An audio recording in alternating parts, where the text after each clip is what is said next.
بسم اللہ الرحمن الرحیم۔ کاف نام آغاز ہی کے حرف کاف سے ماخوذ ہے، مطلب یہ کہ وہ سورہ جس کا افتتاح حرف کاف سے ہوتا ہے۔ زمانہ نزول کسی معتبر روایت سے یہ پتہ نہیں چلتا کہ یہ ٹھیک کس زمانے میں نازل ہوئی ہے، مگر مضامین پر غور کرنے سے محسوس ہوتا ہے کہ اس کا زمانہ نزول مکہ معظمہ کا دوسرا دور ہے، جو نبوت کے 30ویں سال سے شروع ہو کر 5ویں سال تک رہا۔ اس دور کی خصوصیات ہم سورہ انعام کے دباچے میں بیان کر چکے ہیں۔ ان خصوصیات کے لحاظ سے اندازاً یہ قیاس کیا جا سکتا ہے کہ یہ سورہ 5ویں سال میں نازل ہوئی ہوگی، جبکہ کفار کی مخالفت اچھی خاصی شدت اختیار کر چکی تھی، مگر ابھی ظلم و ستم کا آغاز نہیں ہوا تھا۔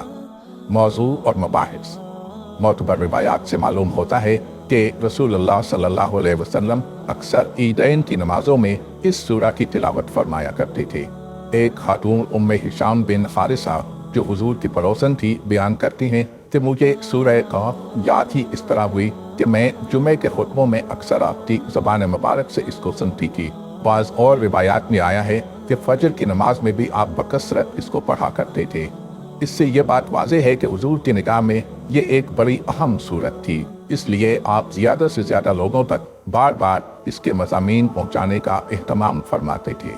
اس اہمیت کی وجہ سورہ کو بغور پڑھنے سے بآسانی سمجھ میں آ جاتی ہے۔ پوری سورہ کا موضوع آخرت ہے۔ رسول اللہ صلی اللہ علیہ وسلم نے جب مکہ معظمہ میں اپنی دعوت کا آغاز کیا تو لوگوں کو سب سے زیادہ اچنبھا آپ کی جس بات پر ہوا وہ یہ تھی کہ مرنے کے بعد انسان دوبارہ اٹھائے جائیں گے اور ان کو اپنے اعمال کا حساب دینا ہوگا۔ لوگ کہتے تھے کہ یہ تو بالکل انہونی بات ہے، عقل باور نہیں کرتی کہ ایسا ہو سکتا ہے۔ آخر یہ کیسے ممکن ہے کہ جب ہمارا ذرہ ذرہ زمین میں منتشر ہو چکا ہو تو ان پراگندہ اجزاء کو ہزارہا برس گزرنے کے بعد پھر سے اکٹھا کر کے ہمارا یہی جسم اثر نو بنا دیا جائے اور ہم زندہ ہو کر اٹھ کھڑے ہوں۔ اس کے جواب میں اللہ تعالیٰ کی طرف سے یہ تقریر نازل ہوئی۔ اس میں بڑے مختصر طریقے سے چھوٹے چھوٹے فکروں میں ایک طرف آخرت کے امکان اور اس کے وقوع پر دلائل دیے گئے ہیں اور دوسری طرف لوگوں کو خبردار کیا گیا ہے کہ تم خواہ تعجب کرو یا بعید از عقل سمجھو یا جھٹلاؤ، بہرحال اس سے حقیقت نہیں بدل سکتی۔ حقیقت اور قطعی اٹل حقیقت یہ ہے کہ تمہارے جسم کا ایک ایک ذرہ جو زمین میں منتشر ہوتا ہے اس کے متعلق اللہ کو معلوم ہے کہ وہ کہاں گیا ہے اور کس حال میں کس جگہ موجود ہے۔ اللہ تعالیٰ کا ایک اشارہ اس کے لیے کافی ہے کہ یہ تمام منتشر ذرہ پھر جمع ہو جائیں اور تم کو اسی طرح دوبارہ بنا کھڑا کیا جائے جیسے پہلے بنایا گیا تھا۔ اسی طرح تمہارا یہ خیال کہ تم یہاں شترے بے مفاد بنا کر چھوڑ دیے گئے ہو اور کسی کے سامنے تمہیں جواب دہی نہیں کرنی ہے، ایک غلط فہمی کے سوا کچھ نہیں ہے۔ امر واقعہ یہ ہے کہ اللہ تعالیٰ براہ راست خود بھی تمہارے ہر قول و فعل سے بلکہ تمہارے دل میں گزرنے والے خیالات تک سے واقف ہے، اور اس کے فرشتے بھی تم میں سے ہر شخص کے ساتھ لگے ہوئے تمام حرکات و سکنات کا ریکارڈ محفوظ کر رہے ہیں۔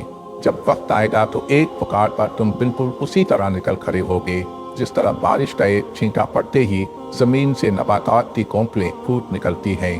اس وقت یہ غفلت کا پردہ جو آج تمہاری عقل پر پڑا ہوا ہے تمہارے سامنے سے ہٹ جائے گا اور تم اپنی آنکھوں سے وہ سب کچھ دیکھ لو گے جس کا آج انکار کر رہے ہو۔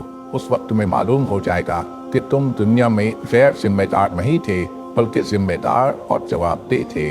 جزا و سزا، عذاب و ثواب اور جنت و دوزخ جنہیں آج فسانہ عجائب سمجھ رہے ہو، اس وقت یہ ساری چیزیں تمہاری مشہود حقیقتیں ہوں گی۔